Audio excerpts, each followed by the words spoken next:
The Illinois Fighting Illini are at odds of 2,000 to 1 to win the College Football National Championship. The team is at odds of plus 4,000 to win the Big Ten Conference Championship. Last season saw the Fighting Illini go 5-7 straight up while going 2-10 in the Big Ten. The team went 5-7 against the spread and 4-8 on the over-under. Tim Beckman was fired a few days before kickoff last year due to player abuse, and offensive wizard Bill Kubit led the Fighting Illini to a 5-7 record last year as interim head coach and earned a short extension for doing so. This past spring, new Illinois athletic director Josh Whitman made a big splash by firing Kubit in favor of former Chicago Bears and Tampa Bay Buccaneers head coach Lovie Smith. Smith led the Bears to the 2006 NFC title and made them a perennial contender, and the power play was received favorably by the Illini faithful that are starving for a quality football program. Lovie Smith is going to receive plenty of enthusiasm and support, at least for a while. The fact remains that Illinois is coming off 4 straight losing seasons and has not had a double-digit win season since 2001, when the Fighting Illini went 10-2 and made the Sugar Bowl. The circumstances could be perfect for Smith to build a turnaround program if he is given enough time. The offense is led by senior quarterback Wes Lund, who will enter his 3rd year as the starter after transferring from Oklahoma State. Lund has avoided the big mistakes and turnovers that cost him his last starting gig, and that will be to the liking of his defensive-oriented head coach, who is adamant about his teams not beating themselves with turnovers.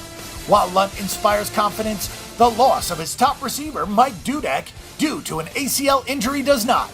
Dudek set the Illinois freshman receiving record in 2014, and his loss is a huge blow. Also out is promising running back Dre Brown, who is injured with an ACL issue. Desmond Kane and Malik Turner will help fill the void at receiver and are proven commodities. Offensive coordinator Garrick McGee is likely to tone down the run and gun Kubit style for a more conservative approach. McGee arrives from Bobby Petrino's Louisville program, where he was assistant head coach. Defense is the side of the ball where there is legitimate reason for optimism. Smith has always received well-deserved praise as a strong defensive coach, and it's reasonable to assume that there will be a far greater emphasis on the defensive as a path to long-term and sustained success for the Fighting Illini. Former NFL linebacker Hardy Nickerson will coordinate the unit. Nickerson will be thrilled to have 5th-year senior tackle Darius Hamilton as the unit's best player and undisputed leader.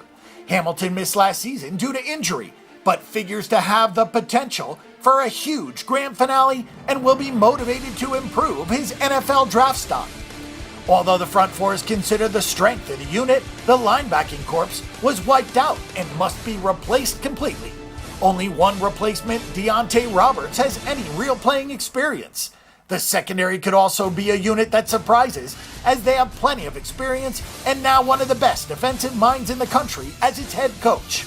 Lovie Smith has a real opportunity here for long-term success based on the recruiting potential that the Illini have and the fact that they operate in the inferior West Division, and Smith brings a badly needed element of credibility to the program.